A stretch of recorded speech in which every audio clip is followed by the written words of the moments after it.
Ready start. सभापति महोदय, ये शब्द मेरे नहीं हैं बल्कि राष्ट्रपिता के हैं। जो लोग आज सरकार में बैठे हुए हैं, क्या वे अपने दिल में सोचेंगे कि यह देशद्रोह शब्द बालकों को अंग्रेजी पढ़ाने के लिए राष्ट्रपिता का कहा हुआ है? आज 54 वर्ष देश को स्वतंत्र हुए हो गए हैं, लेकिन राष्ट्रपिता की इस बात पर आज तक ध्यान नहीं दिया गया है। अंग्रेजी भाषा को पढ़ाना क्यों बंद नहीं किया गया और उसको दैनिक कार्यों में क्यों प्रयोग में लाया जाता है? मैं इस बात को कई बार इस सदन में कह चुका हूँ और मैंने इस विधान परिषद की नियमावली में 1 वर्ष पहले एक संशोधन भी रखा था, लेकिन मेरा दुर्भाग्य है कि वह संशोधन वर्ष भर से इस सदन में प्रस्तुत नहीं हो सका। मेरी अपनी राय है कि हम कम से कम दैनिक कार्यों के लिए यदि सरकार अंग्रेजी भाषा पर बंधन लगा दे तो बहुत अच्छा हो और जो यह अनुशासनहीनता है वह भी समाप्त हो जाए। विराम। Paragraph change.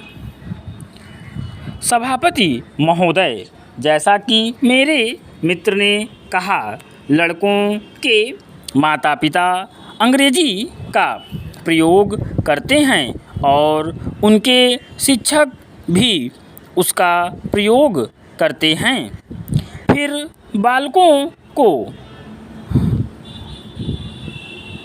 उसका प्रभाव क्यों नहीं पड़ेगा? मैं उनसे सहमत हूँ कि बालकों में नकल करने की आदत होती है, जैसा वे अपने बड़ों को करते देखते हैं वैसा ही वे करते हैं। अगर हम कोई बुरा काम करेंगे तो उसका प्रभाव बालकों पर अवश्य पड़ेगा। आप देखेंगे कि जिस मनोवृत्ति के माता पिता और शिक्षक होते हैं उसी प्रकार के बालक भी होते हैं। हम दूसरों को तो परामर्श दे देते हैं, लेकिन स्वयं उस पर अनुपालन नहीं करते। इसके साथ ही साथ हमको शिक्षा प्रणाली की ओर भी ध्यान देना है।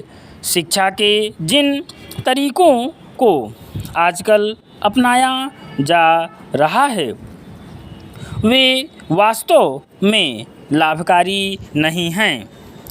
सरकार की ओर से इस प्रकार का आदेश होना चाहिए कि 14 वर्ष तक बालकों को अपनी मातृभाषा में ही शिक्षा दी जाएगी और दैनिक कार्यों में भी अंग्रेजी का प्रयोग नहीं होगा।